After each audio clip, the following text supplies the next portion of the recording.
Que Dieu vous bénisse. Et ce matin, j'ai un message encore, la suite, c'est le dernier. Peux-tu me donner, s'il te plaît, la petite bidule?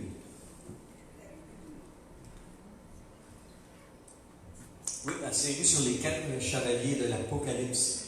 Ceux qui n'ont pas suivi, ne serez pas enlevés. Non, c'est pas vrai. Ceux qui n'ont pas suivi, c'est probablement tout sur le site de l'Église, encore les messages sur les 3 premiers cavaliers. Donc, je suis monté vite. Le premier cavalier, le cavalier monté sur un cheval blanc qui représentait la séduction. Une séduction. Quand on parle de séduction, je ne parle pas nécessairement de sexualité. Je parle de la séduction des grands de ce monde, la séduction de la religion, la séduction face à la politique, la séduction face à toutes sortes de moyens pour séduire la population, pour les emmener tous dans le même entonnoir et descendre dans le gouffre des ténèbres. C'est vraiment la volonté du diable. Le deuxième cavalier, donc le premier amenait la séduction et une fausse paix. Le blanc parle de paix. Donc, beaucoup de séduction. Quel vêtement porte le Saint-Père? Blanc. Je ne suis pas fait, hein? Deuxième cavalier, cheval roux. Okay? Le cheval roux nous parle de famine, de guerre spéciale. L'autre apporte la paix, mais c'est une fausse paix qui va emmener à la guerre et à des famines. Le troisième, le cheval noir, qu'on avait vu, lui, il apportait... Non. Beaucoup de famine, de peste, de pustules, c'est incroyable. Et celui qu'on va voir ce matin, lui, il apporte la mort. OK? Donc, on va lire Apocalypse 6, 7 et 8. Si je suis trop fort, tu peux le baisser un peu. Je ne sais pas comment ça sonne dans la salle, mais... OK, parce que je ne suis pas habitué d'avoir des moniteurs.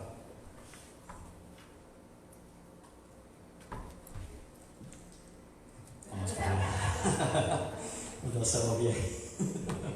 Tu as eu peur, Marcel, hein?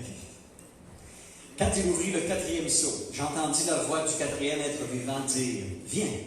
Je regardai, voici un cheval blanc d'une couleur pâle, qui veut dire verdâtre. Celui qui le montait se nommait la mort, et le séjour des morts l'accompagnait. Le pouvoir leur fut donné sur le corps de la terre, pour faire périr les hommes par l'épée, la famine, la peste, les bêtes sauvages. Donc, c'est vraiment par ces 4 moyens-là, l'épée, la famine, les bêtes sauvages et la peste, qui vont faire périr les habitants de la terre.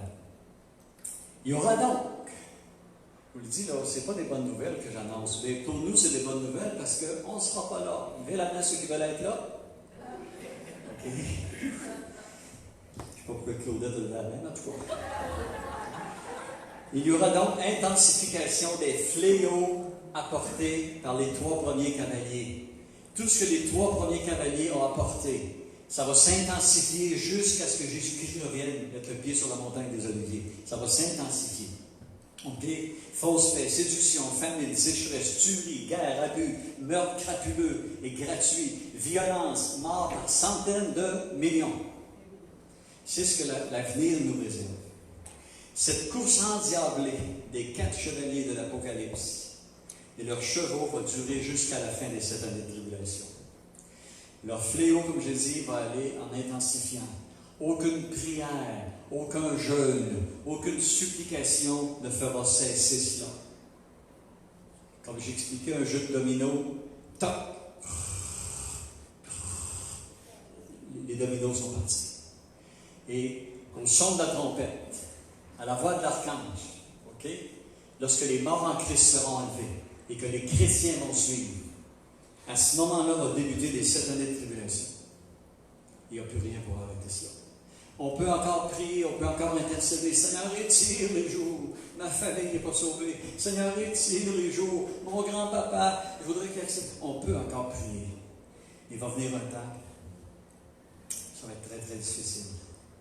Rien n'arrêtera plus ces fléaux. Seul le roi des rois, le Seigneur des seigneurs, Jésus-Christ, lorsqu'il va descendre à Jérusalem, il va poser ses pieds sur la montagne des Oliviers, à la fin des 7 années de tribulation, lui seul va arrêter les fléaux.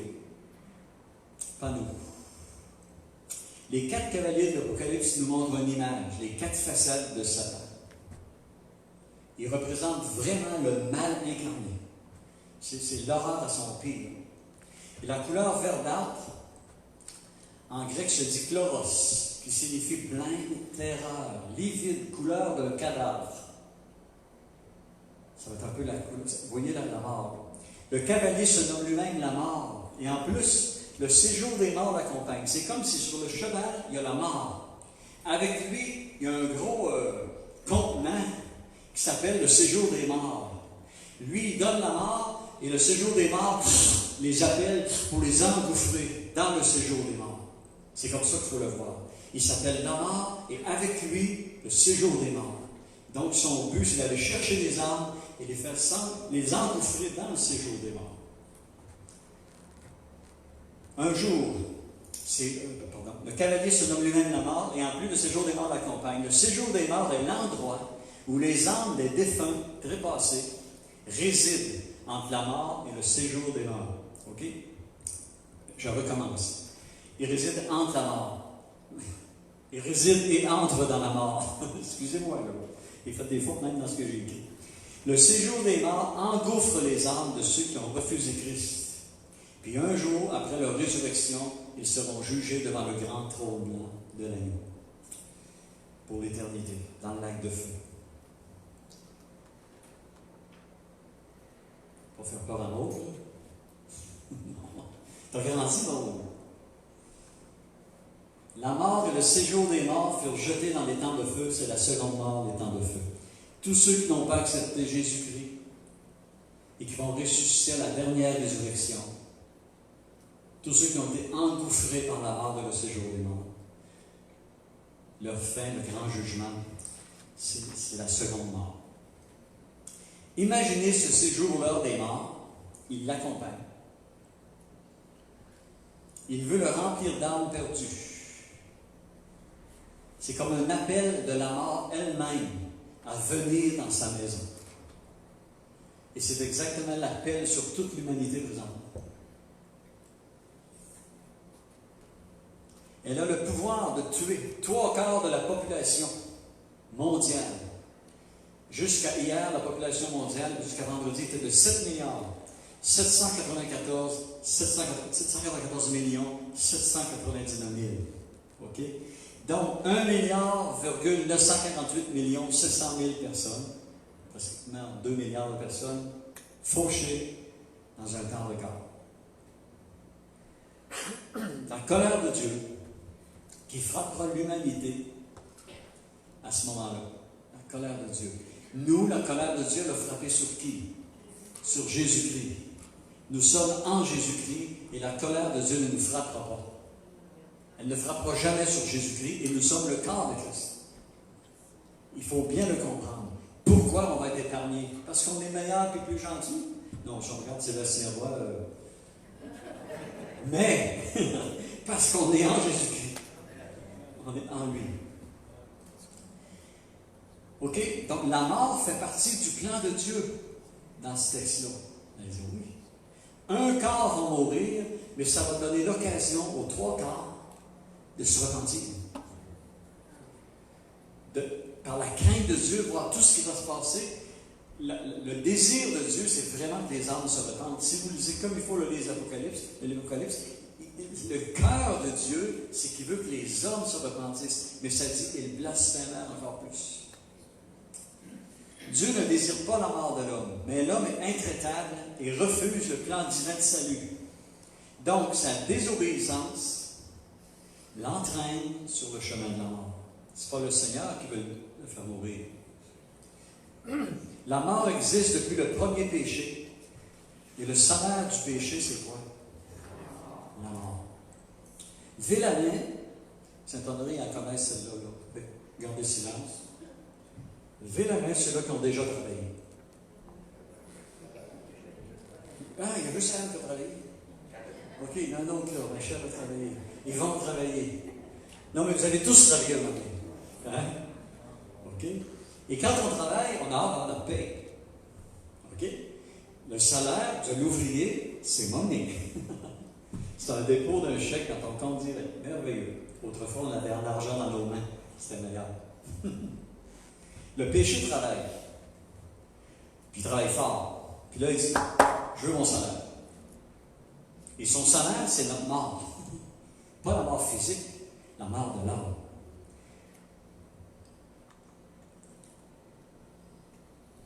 Car le salaire du péché, c'est la mort. Le don gratuit de Dieu, c'est la vie éternelle en Jésus-Christ, notre Seigneur.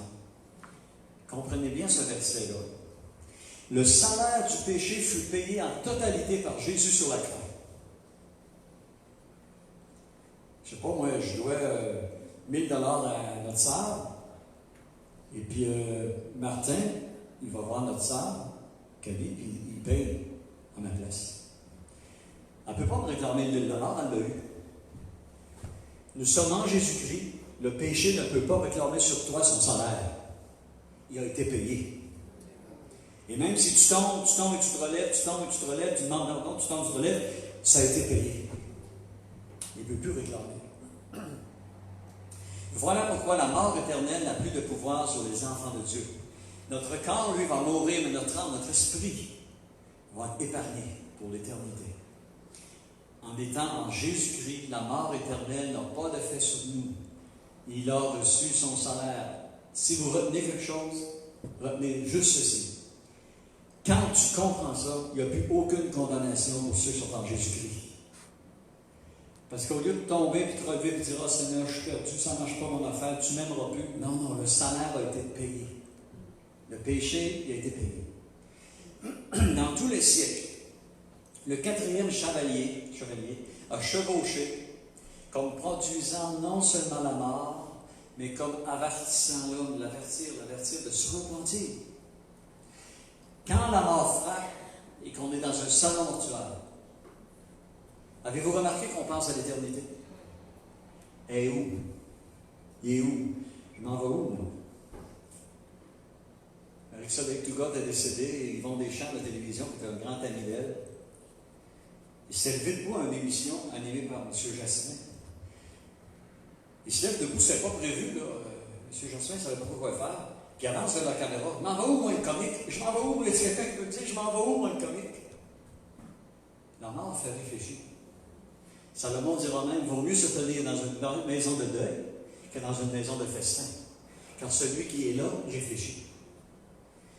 La mort que Dieu permet devrait faire réfléchir ceux qui sont encore vivants. La mort physique devient donc comme une bénédiction de Dieu. Le François du Poustreau. Imaginez Mathushala dans la Genèse, chapitre 5, 27. A vécu 969 ans. OK? Le bonhomme était vieux, mais il avait plus de temps. Mais imaginez que Hitler aurait vécu 970 ans. Il y en aurait tué du mal? La mort arrête le mal. Voyez-vous que la mort devient même une bénédiction. L'homme, à partir du déluge, on peut dire, commencer à faire moins d'années, mais ça freine en même temps le péché. Le péché agit toujours, puis le mal, mais si on vit 2900 ans, la terre sera finie. La mort stoppe le mal. La mort est dans un sens l'amour de Dieu pour nous, afin de ralentir le mal. La mort fait réfléchir et devrait, et n'a pas au but, nous amener à la repentance. Il indique qu'un quart de la population mondiale mourra. Les scientifiques comparent ça à un échange nucléaire entre les deux plus grandes puissances mondiales. Ils disent que s'il y a un échange, ça fait au moins 2 milliards de morts. C'est beaucoup, là, sur 7 milliards. Ça fait un quart. Je ne suis pas en train de dire que ça en vient de guerre, les États-Unis, la Chine ou le... Non. Ainsi, sur le 4e sceau, nous voyons la mort et le séjour des morts recevoir l'autorité sur le corps de la terre pour tuer par 4 jugements: l'épée, la famine, la peste et les animaux sauvages. Vous allez comprendre pourquoi ce matin les animaux sauvages. Marc 13, 19 et 20. Les mêmes paroles de Jésus se retrouvent dans l'Apocalypse. Car la détresse en ces jours-là sera telle qu'il n'y en a point eu semblable depuis le commencement du monde, que Dieu a créées jusqu'à présent et qu'il n'y en aura jamais. Et si le Seigneur n'avait abrégé ses jours, comme la prophétie ce matin, beaucoup seraient séduits. Personne ne serait sauvé. Mais il a abrégé à cause des élus qu'il a choisis. J'ai dit la semaine passée ou la semaine d'avant que beaucoup dans le mouvement œcuménique de pasteurs évangéliques sont en train de rejoindre ce mouvement diabolique. Je ne veux pas dire les noms, mais j'ai vu les photos, j'ai vu des films, on les voit parler, puis des accolades avec des antéchrists. Beaucoup. La terre vacille comme une cabane, la terre est dans les ténèbres, mais pour toi, ma lumière se lève. C'est biblique, c'est vraiment. Demeurons en lui. Tout d'un coup, ok? Paf! Tous les programmes de l'homme pour susciter la paix, tous les programmes de l'homme pour susciter l'abondance, pour essayer de rallonger la vie par la science et les technologies, les petites crèmes de nuit. OK? OK, tout d'un coup, là, tout ça, par un cataclysme incroyable, va être renversé en une seconde. Les gens ne penseront plus à la petite crème de nuit. On va plutôt prendre du Malox pour l'estomac. Ou une crème à hémorroïdes. Oui, c'est vrai, je dis ça sérieux. Parce que les gens vont être tellement nerveux, tellement peureux, ils vont manger, ils vont vomir, ils vont pas une sorte de douleur. Tout en examinant le 4e cavalier, il ne faut pas oublier qu'il vient non seulement voulu et autorisé par Dieu, mais le 4e cavalier, et les 4 cavaliers de toute façon, viennent avec fureur sous l'ordre de celui qui brise les sceaux, Jésus-Christ. C'est quelque chose, là. C'est Jésus-Christ qui brise les sceaux. Et c'est lui qui y va. Comprenez-vous pourquoi j'ai dit qu'il n'y aura aucune prière, aucune supplication, aucun jeûne qui va faire changer ça? Moi, je dirais, comme Jésus a dit à l'apôtre Pierre, qu'importe, toi suis-moi. Suivons-le avant le départ. OK. La Bible enseigne que le diable a la puissance de la mort. Hébreux 2,14, à la fin du verset, ceux qui veulent vérifier. Le diable a la puissance de la mort. Mais, là, on va en soulager quelques-uns, il ne peut rien faire sans l'autorisation de Dieu. Mais il a cette puissance. Autrement dit, il est capable de tuer quelqu'un. Moi, j'ai vu en Afrique des gens mourir avec rien. Des sorciers, des marabouts cachés au loin qui envoient des sorts et les gens meurent. Quelque chose. Ça, je l'ai vu. Fait qu'avant d'aller faire l'évangélisation, moi et pasteur Gaétan Gaucher, on prenait 2 jours de jeûne, de prière, de louange, on se préparait pour ne pas être attaqué. On va l'être attaqué, mais pour ne pas être victime. Le diable ne peut agir qu'avec la permission de Dieu. Amos 3,7 va dire, y arrive-t-il un malheur sans que l'Éternel en soit l'auteur? Aïe, aïe, hein? Est-ce qu'on connaît vraiment Dieu? Lisez les journaux, écoutez les nouvelles, écoutez la radio, allez sur Internet et vous réaliserez que le cavalier qui apporte la mort est bel et bien en route et l'enfer est avec lui. L'enfer, c'est le séjour des morts. Et tout ce qu'il veut, c'est comme un appel. Nous emmener vers la mort par la séduction, par des fausses paix, des faux bonheurs, des larmes. Mais, bonne nouvelle, il reste encore des raisons de se réjouir, car par son passage, par son message même de jugement, l'homme reçoit encore une autre chance. Sa dernière chance de se repentir, d'abandonner les voies insensées du mal, du péché, de la désobéissance, et de recevoir l'amour et la miséricorde de Dieu. Si 40 000 personnes décèdent en Beauce, OK? On suppose ça là, demain, pour qu'est-ce qui arrive, un éclair ou... ça se peut-tu que ça fasse réfléchir les 60 000 autres peut-être qui restent, je ne sais pas combien? Oui. Les fléaux vont faire réfléchir l'humanité. Et c'est comme il leur offre une chance d'abandonner le mal, de se repentir et de se tourner vers Dieu. Puis dans ce temps difficile, beaucoup vont se tourner vers Dieu. Mais ceux qui vont se tourner par milliers, c'est Israël. Qui dit dans Romains qu'en un jour, ils vont se convertir. Tournons le regard vers celui qu'ils ont percé. Pour éviter le péril éternel, que l'homme ne manque pas l'objectif de ces cavaliers-là. Le but, l'objectif de ces cavaliers-là, c'est vraiment d'amener l'être humain à la repentance.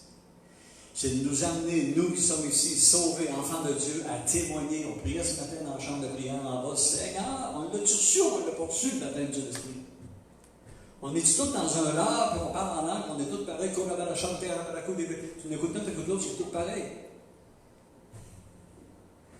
Si on l'a reçu, comment se fait-il qu'on témoigne et qu'il n'écoute pas? On prie pour les malades qui ne sont pas guéris. C'est quoi qui se passe?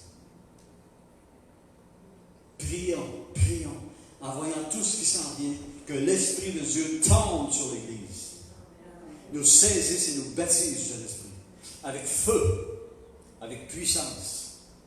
On manque de guts, comme disait ma sœur, on manque de... Ce qu'on a, on ne l'a pas. C'est ça que tu dis, on ne l'a pas. OK, pour éviter le péril éternel, que l'homme ne manque pas de voir l'objectif des 4 cavaliers, annoncer avec éclat qu'il s'en vient un jugement. Les gens ne savent pas, le petit monsieur qui s'en va au centre d'achat, qui est tout heureux d'exister et de vivre, il ne sait pas qu'il s'en vient un jugement, lui. Qui va dire? Ton neveu, ta nièce, ton oncle? Qui va leur dire? Nous sommes invités à entendre le bruit tout proche des sabots et nous humilier devant Dieu pendant qu'il est encore temps. La semaine passée, je t'ai nommé, Jean-Luc, je t'avais dit ça quand je t'ai appelé. Je t'ai nommé ici, j'ai dit, quand des chevaux courent, là, et ça, on l'entend depuis longtemps, là, le galop des chevaux qui s'approche, et ça venait de plus en plus fort. Monte le volume au fond. Donc, il faut s'humilier devant Dieu pendant qu'il est encore temps. Et notre rôle, comme lumière, c'est de briller. Sur toi, ma lumière brille. Sur toi, ma gloire paraît. Donc, si on est des lumières, on doit briller dans les ténèbres. Le 4e cavalier, ce messager de la mort, tuera par l'épée, la famine, la peste, les animaux sauvages. L'épée symbolise la guerre. Il y avait un jeune homme. On va vous ôter ça de devant les yeux. Qui s'appelait Damoclès. Avez-vous déjà entendu ce nom-là? Vous allez savoir pourquoi on dit l'épée de Damoclès. Et lui, il voyait un tyran, un maître incroyable, un Hitler, on pourrait dire, important dans le pays, là, un tyran. Puis comment il s'appelait? Dionysos. Cet homme-là s'appelait comme ça. Et lui, Damoclès, ce jeune homme-là, il voulait tout faire pour le séduire, se montrer important, gentil envers ce tyran-là, pour être invité chez lui. Il dit, il va être assez gentil avec lui, il va être assez fin avec lui, et j'aimerais ça qu'il m'invite à un banquet chez lui, parce qu'il donnait un banquet. Fait que, un nom, Dionysos, le tyran, un peu comme séduit, mais très rusé, invite Damoclès. Et Damoclès se rend au festin. Et là, Damoclès arrive au festin, et puis Dionysus, le tyran, lui dit, voici votre place. Et là, il y a du monde. Il s'assoit, tout à coup, il regarde, il y avait un épée au-dessus de sa tête qui tenait par un cheveu. La leçon. Pourquoi ça a été comme inventé? Ou c'est peut-être vrai, je ne sais pas. Nous sommes toujours à un cheveu de perdre le bonheur. Nous sommes toujours à un cheveu de perdre la santé. Nous sommes toujours à un cheveu de mourir. Et tout ne tient qu'à un fil. C'est ça la leçon de l'épée de Damoclès. Donc, elle est au-dessus de nous. La mort, la maladie ou quoi que ce soit, c'est au-dessus de nous, comme l'épée de Damoclès. Ceux qui ont été malades beaucoup, là, vous le savez, c'est vrai. Ça arrive vite. Et la mort arrive vite aussi. Donc, tournons-nous vers Jésus. Quand Paul dit, réjouissez-vous dans le Seigneur. Tu as le droit de te réjouir d'avoir un beau pick-up neuf. Tu as le droit. C'est pas ça qu'il dit. Mais notre joie, notre raison d'être, ce qui nous pousse à nous lever le matin, que ce ne soit pas notre belle maison, ou parce qu'on va changer les meubles dans la maison, j'ai une sécheuse neuve. Non. Que ce soit, j'appartiens à Jésus-Christ. Je suis son enfant. Mon père, c'est le roi des rois. Mon père, mon père, il faut que tu sais ce qu'il a fait mon père. Hein? Il a créé l'univers juste comme ça. C'est notre Père. Puisez votre joie. Réjouissez-vous toujours dans le Seigneur. En plus, il dit, je le répète, réjouissez-vous. Philippiens. Réjouissez-vous toujours dans le Seigneur. Réjouissez-vous toujours dans le Seigneur. Réjouissez-vous toujours dans le Seigneur. Je le répète, réjouissez-vous. Philippiens 4.4. C'est comme ça que je l'ai appelé par cœur. Par Lucie Leclerc. Philippiens 4.4. De nos jours, les gens s'appuient sur leur fortune. Vous remarquez? Sur leur intelligence, leur force armée, les pays, les grands de ce monde, leur pouvoir, leurs bombes, leurs hélicoptères, leurs fusils, leurs armes, leur argent en banque, la bourse. Et nous, on doit s'appuyer sur le Seigneur. Uniquement sur lui, sur rien d'autre. Psaume 20, 8 et 9. Ceux-ci s'appuient sur leurs chars, ceux-là sur leurs chevaux. Regardez bien. Aujourd'hui, s'il écrivait ça aujourd'hui, il dirait, ceux-ci s'appuient sur leurs bombes nucléaires, sur le F-18, il nommerait les armes d'aujourd'hui. Autrefois, vous avez vu dans les rois, la chronique, que quand Israël se faisait attaquer par la Syrie, par les Philistins, par Babylone, qu'est-ce qu'ils faisaient? Les Juifs, ils coupaient les jambes des chevaux. Avez-vous lu ça? Ils coupaient les jambes des chevaux. Pourquoi? C'était leur arme. Avec leurs chevaux, les troupes ennemies partaient et ils rasaient les campagnes. Les pauvres chevaux, là, hein, Jean-Luc? Plus de pattes.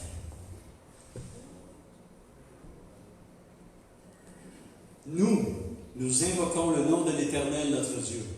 Eux, ils plient et ils tombent. Nous tenons ferme et restons debout.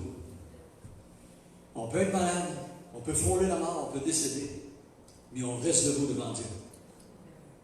Parce qu'on est sauvé, on va rentrer au paradis, comme une flèche sur la cible. L'épée, symbole de la guerre préparée dans une fausseté et dans une séduction des grands de ce monde. La famine, son autre âme, nous invite à prendre soin des pauvres et des misérables. Pourquoi? Parce que la famine va frapper mondialement sous peu. Je parlais dimanche, c'est cette semaine, où il y avait quelqu'un, un homme d'affaires. Après avoir fait notre jogging, tout ça, moi je le témoigne un peu, puis il me dit, c'est plus le temps de faire des grosses transactions et d'acheter. Il n'est pas chrétien. Il suit beaucoup l'économie, tout ça, parce qu'il dit, s'en vient un de ces crashs, ça va être horrible. Il dit, c'est tout préparé d'avance. Il disait, ça ne veut pas dire que demain, tu ne peux pas continuer à travailler et avoir un projet de partir de cette entreprise. Mais je veux dire, là, il faut faire attention. Ouais, la famille nous invite à prendre soin des pauvres et des misérables, car elle frappera sous peu comme jamais. Il est encore temps d'agir pour aider et ainsi se ramasser un trésor dans les cieux. Ne nous amassons pas de trésor sur la terre, dit Jésus, là où la rouille et la teigne dérobe, mais amassez-vous un trésor dans les cieux. Et c'est ce qu'il faut faire. Tout en vivant et répondant aussi à nos besoins. Sur notre âme, dans la mort, c'est la mort. Il nous parle de fléaux et de pestes, de contagions de toutes sortes, d'épidémies qui ne cesseront pas, qui vont augmenter. C'est chanceux, là. Pas moi d'écouter la télé cette semaine.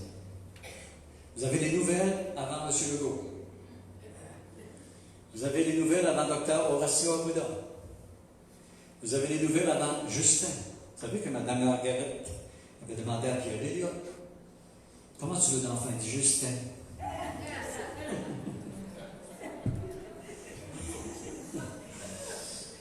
Vous pouvez vous détendre un peu parce que c'est un message qui n'est pas trop agréable. Justin. OK? Donc, vous avez des nouvelles avant TVA. C'est ce qui s'en vient. Est-ce qu'ils le savent? Est-ce qu'ils ne le savent pas? Je ne sais pas.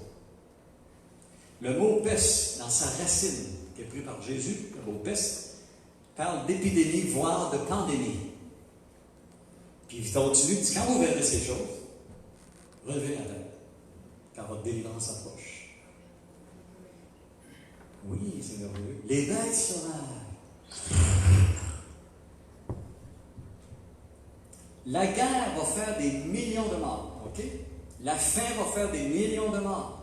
La maladie et les pestes vont décimer ceux qui vont rester. Qu'est-ce qui se passerait si, on va prendre Chicago, plus personne dans Chicago? Il va arriver des loups, des coyotes, des rats, des souris, des cafards.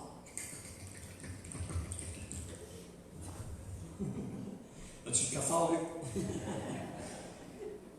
C'est-tu vrai maintenant? Quand une ville est abandonnée ou un endroit est abandonné, il est envahi par les animaux. Voilà pourquoi ceux qui vont rester, qui vont passer à travers, mangés par les animaux sauvages. C'est grave. C'est exactement ça. Les guerres feront des millions et beaucoup de morts. Alors les bêtes sauvages s'attaqueront à ceux qui auront eu le malheur de survivre au fléau. C'est pas rose, hein? Ceux qui auront survécu à tous ces instruments de la mort que j'ai nommés tout à l'heure seront dévorés par les animaux sauvages qui, eux, seront affamés. Déjà, il y a des plaintes un peu partout. Il y a des animaux dans les villes. Les animaux s'approchent. On grandit les villes, on déforeste le pays. Et que font les animaux? Mais ils viennent dans les villes. On a vu dans une ville, j'ai perdu le nom, en Europe, là. C'était plein de chauves-souris sur une place, de rats, à cause du COVID, là. Les places étaient vides. Donc, il n'y avait plus de monde, les animaux approchaient. Pas si là qui l'ont vu, là. C'était incroyable de voir ça. En conclusion, la conclusion en 9 pages. Un mot par page. Tout être humain porte en lui une sentence de mort. Pensons à l'épée Damoclès. Mais ce n'est pas la fin, la mort. Souvent, il y en a qui pensent que la mort, c'est la fin. Il est réservé, Hébreux 9, 27, aux hommes de mourir une seule fois, après quoi vient le jugement. Regardons ça, il y a d'autres choses après la mort. Après quoi vient le jugement.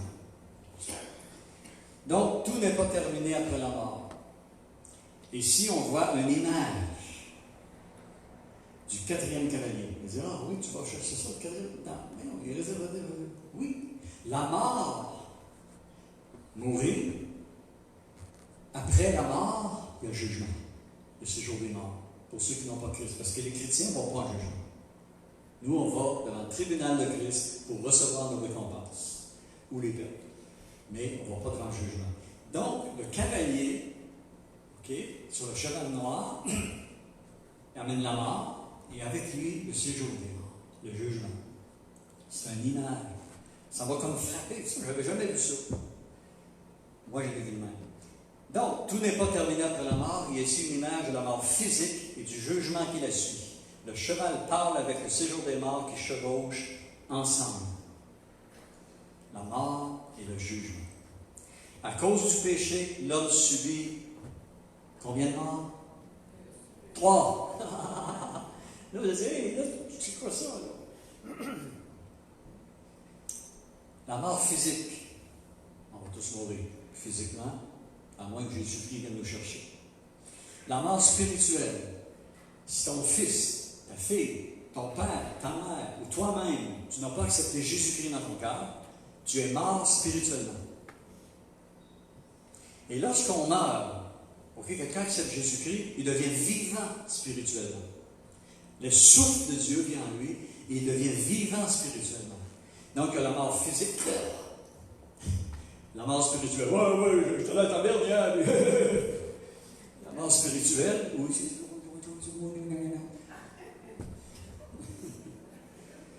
ça, c'est la mort spirituelle. La mort éternelle ou la vie éternelle. Tu vas rejoindre la vie que tu as en toi présentement. Si tu meurs présentement et que tu n'as pas la vie éternelle, tu vas rejoindre la mort éternelle. Parce qu'en toi, tu es mort spirituel. Si tu as Jésus-Christ en toi, tu as la vie éternelle, tu vas rejoindre la vie éternelle. La vie éternelle n'est pas à venir pour un chrétien. Quand tu nais de nouveau, tu as en toi la vie éternelle. Ce n'est pas un objectif, c'est atteint. Et c'est bon de le savoir. Maintenant, on va vous le prouver. La mort éternelle, on est séparé de Dieu pour l'éternité. Ça, c'est la mort éternelle, la seconde mort.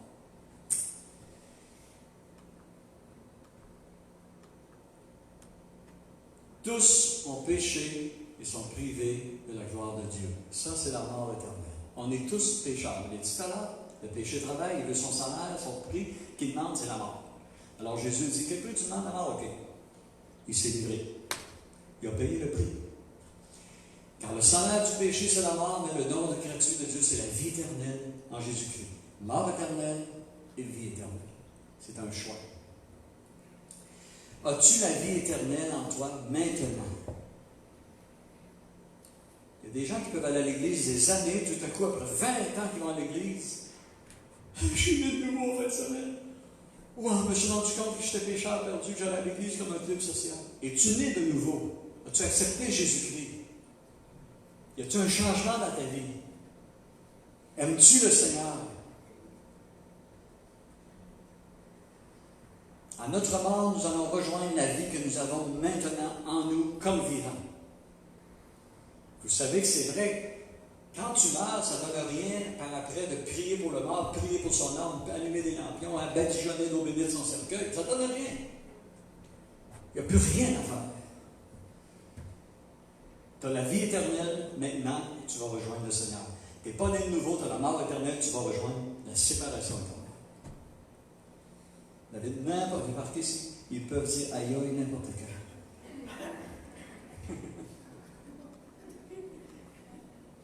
Connais-tu Jésus personnellement? Qui connaît Gilles Vigneault? Personne, non? Oh, ben, vous voyez, il n'y a personne. OK, ça. Connaissez Céline Dion d'abord? Non, Luc connaît Céline Dion. Adèle, on va rajeunir. Pasteur Luc.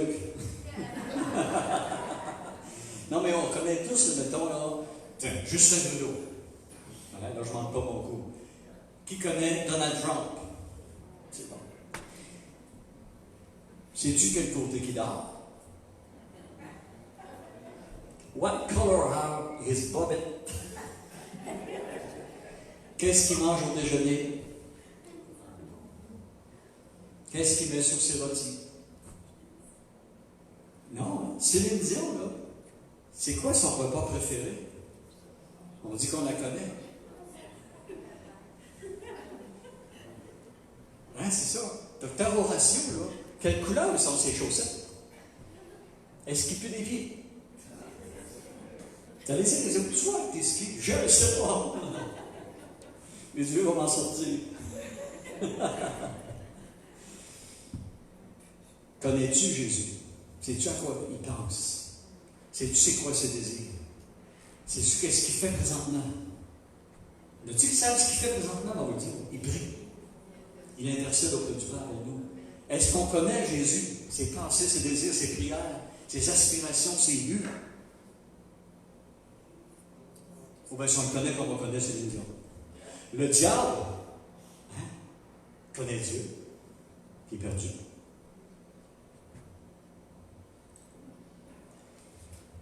Je vais vous prouver que la vie éternelle, c'est maintenant. Quand tu meurs et que tu ne l'as pas déjà avant de mourir, tu ne l'auras jamais. La vie éternelle, c'est qu'ils te connaissent. Toi, le seul vrai Dieu, et celui que tu as envoyé, Jésus. Est-ce qu'on le connaît vraiment? Ses désirs, qu'est-ce qu'il aime, qu'est-ce qu'il n'aime pas? Ben, s'il n'aime pas ça, fais-le pas. Si c'est ça qu'il aime, fais-le. C'est ça le connaître. La vie éternelle, c'est maintenant. Si tu acceptes Jésus-Christ dans ton cœur, Seigneur, je suis un pécheur, je suis une pécheresse.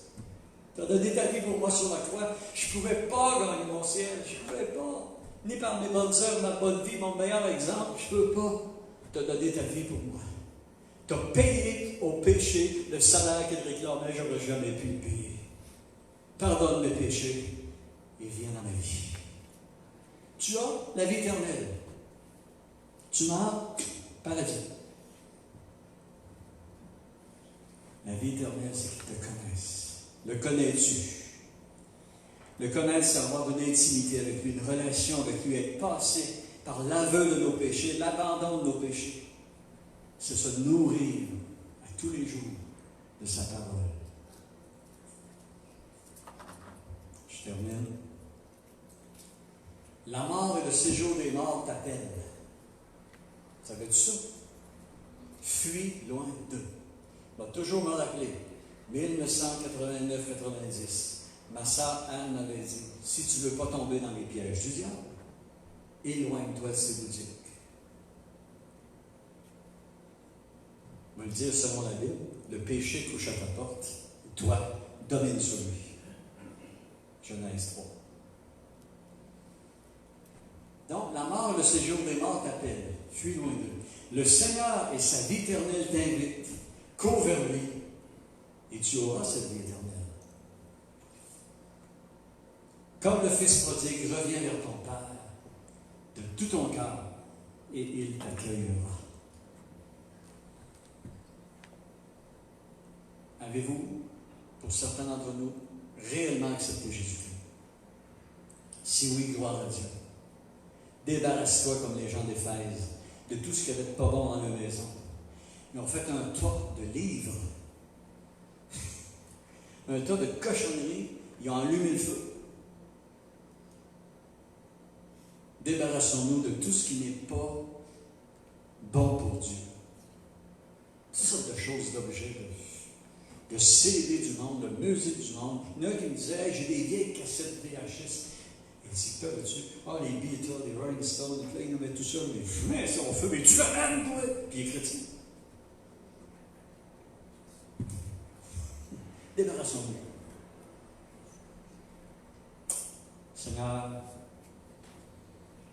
on va laisser l'Église avec ces paroles, car tu as tellement aimé le monde.